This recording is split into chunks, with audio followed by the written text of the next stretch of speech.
This is Hazrat Amir's message for Eid al-Fitr, September 2010, 1431 Hijrah.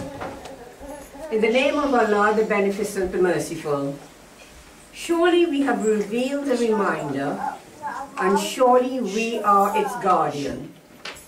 That's chapter 15, verse 9. Blessed is he who sent down the discrimination upon his servant, that he might be a warner to the nations. That is Al-Furqan, chapter 25, verse 1. Dear sisters and brothers, Eid, literally meaning happiness, has lost its significance for Pakistan in the wake of the misery its citizens are facing because of the devastating floods and the heartless acts of some misguided people. This year, we will be celebrating, in inverted commas, Eid only as a religious duty, as our hearts will be devoid of the usual happiness attached to the festive occasion. The comment I have made is true, absolutely true. If we only take the outward aspect of this occasion, it's true. However, I would hasten to correct myself. Yes, there will be the inner happiness, the Batini aspect. This is the happiness one feels because of closeness to Allah.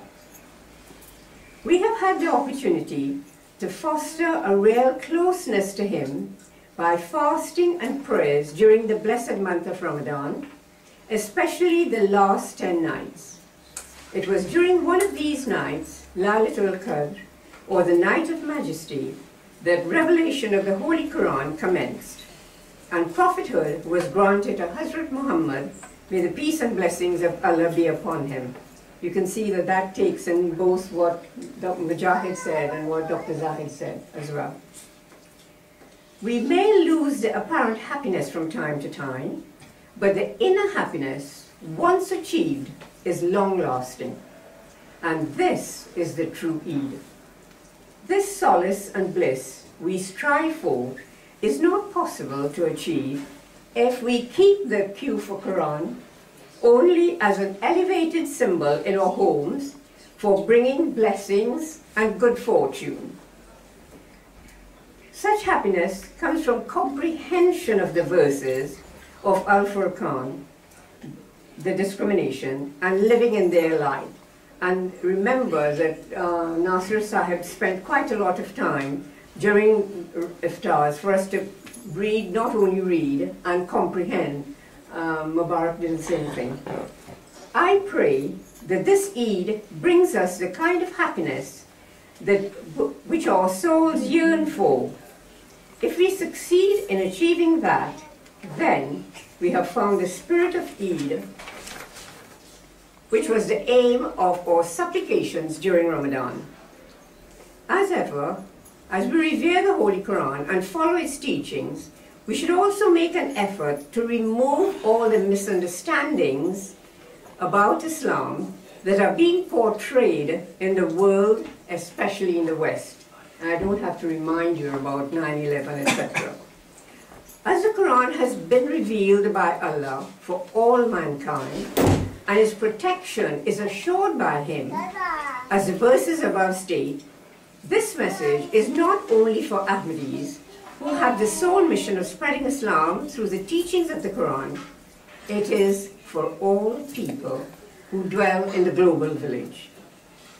Today, hatred for Islam has incited some people to plan the burning of the Quran. I think today's newspaper said that he has been stopped from doing that. This would only reflect the intolerance of the very people who stand there declaring that Islam is intolerant. It is important to appreciate this paradox. It is time for all the residents of this global village to realize that misinterpretation of Quranic verses arrive by some misguided people, or for those who profess Islam do not make the verses unholy. All scriptures have to be interpreted in the context of their revelation. Otherwise, many, including the Bible, have passages in them in which killing its enemies while fighting is allowed. I send this appeal to the worldwide community to abandon aggressive and extreme steps like the sacrilege of holy books, to score points against one another. Burning of pages does not bring us closer together, nor closer to our common goal of a peaceful world for all to reside in. The protection of the Quran we leave to Allah, who says, surely we have revealed the reminder, and surely we are its guardian. I pray for a better understanding amongst all religions and all the peoples of the world. I pray for those affected by the floods in Pakistan and those facing difficulties resulting from misdeeds of some who call themselves Muslims. I pray for the souls of all those Muslims and non-Muslims who lost their lives in the tragic events of 9/11 and the relatives they left behind. I pray that Allah will accept our ibadah, our worship during Ramadan, and we will continue to live in His service as we have resolved. Ameen. Professor Dr. Abdul Karim Saeed, Amir and President of the Worldwide Lahore Ahmadiyya Movement.